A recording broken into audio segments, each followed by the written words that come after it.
Richard Wolff, retired professor of economics at the University of Massachusetts, spoke recently in Hamden, Connecticut. We've shown parts of the talk about his analysis of the three-year recession and efforts in Europe to resist austerity. In the final part, he talks about what ought to be done. So then what might be the solution? Let me conclude. I think the problem is, and has to be faced, is the economic system in which we live, and it has a name: capitalism.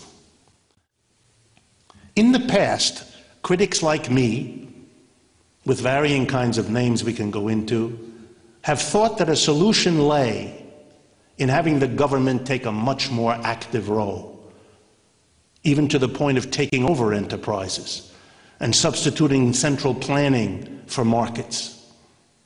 And there are indeed ways in which a socialized production system and a social planning can do things that are not possible with markets and are not possible with privately owned enterprise.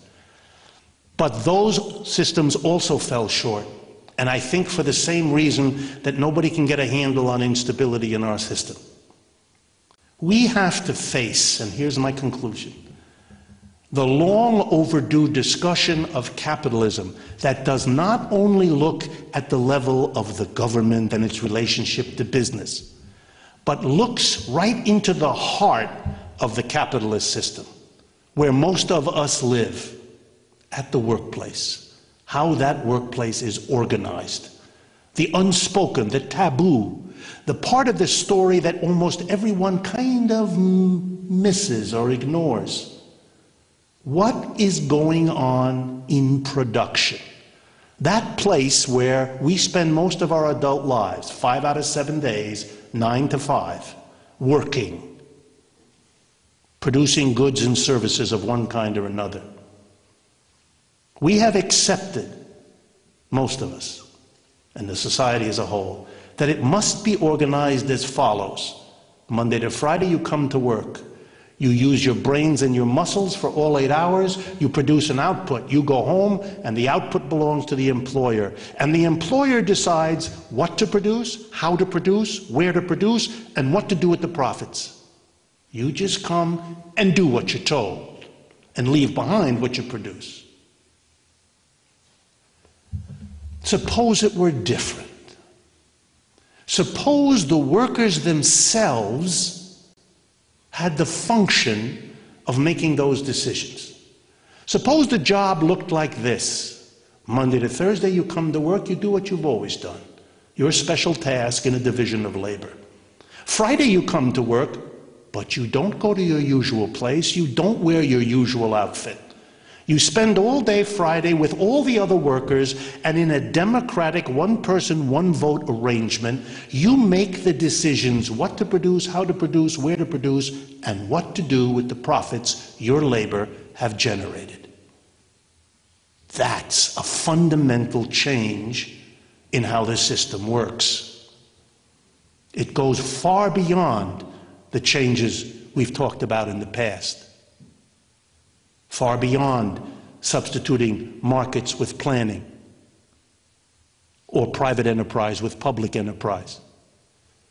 It radically alters the stakes of workers in all these decisions, their participation. Go back to the 1970s, and let's imagine what might have happened in the United States if workers ran their own businesses in this collective democratic way I've just outlined. Let's begin. Would they have stopped raising real wages in the 1970s as their productivity went up?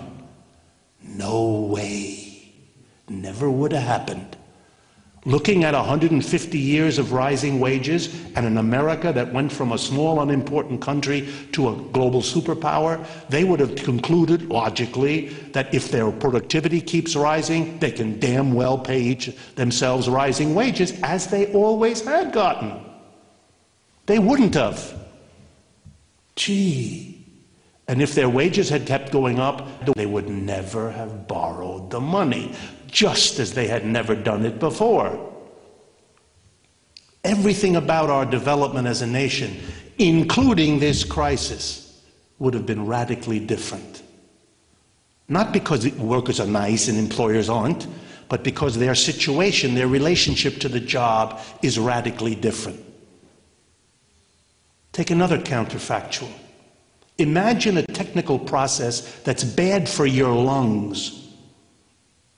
If the decision whether to use it is made by a board of directors, perhaps 1,000 miles away, responsible to major shareholders, perhaps another 1,000 miles away, what are the chances they will impose a technology that hurts you as compared to the workers who live there every day making that decision? Wow. What a possibility. What a new way of thinking about how to solve a problem. That's our program for today. See you next week at this time. I'm Stanley Heller. This is The Struggle.